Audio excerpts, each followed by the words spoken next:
சொன்ன மாதிரி எவ்வளவோ முறையில் எவ்வளவோ வகையில் ஒன்றியத்தில் இருக்கும் ஆளும் கட்சி அழுத்தம் கொடுக்க முயற்சி பண்ணாங்க. ஆனால் தலைவரோட ஸ்டாண்ட் என்னன்னு உங்களுக்கே தெரியும். மகாபலிபுரத்தில் என்ன சொன்னாருன்னு சொல்றது தெரியும். மதவாத சக்தியோட கூட்டணி இல்லைன்னு சொல்லியிருக்காரு. இதை விட ஒரு தெளிவான ஸ்டாண்ட் யாரும் சொல்ல முடியும்? நீங்க எப்படி பாஜகவை எதிர்த்து எதுவும் சொல்லவில்லை என்று சொல்வதை முற்றிலும் ஏற்றுக்கொள்ளவே முடியாது.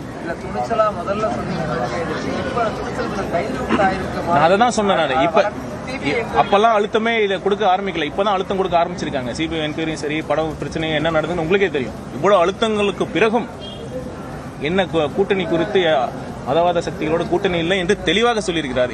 இதற்கு மேல் என்ன சொல்ல வேண்டும்? தமிழ் வெற்றி கழக தலைவர் முதல் மாநாட்டில் சொன்னது ஆட்சியிலும் பங்கு அதிகாரத்திலும் பங்கு என்பது எங்கள் கட்சியின் கொள்கை முடிவு. இந்த கட்சிக்கு கூட்டணிக்கெல்லாம் வரும் அப்படிங்கிற எதிர்பார்த்தெல்லாம் சொல்லலை. அது எங்கள் கொள்கை முடிவு. எந்த தமிழகத்தில் எந்த கட்சியும் சொல்லலை.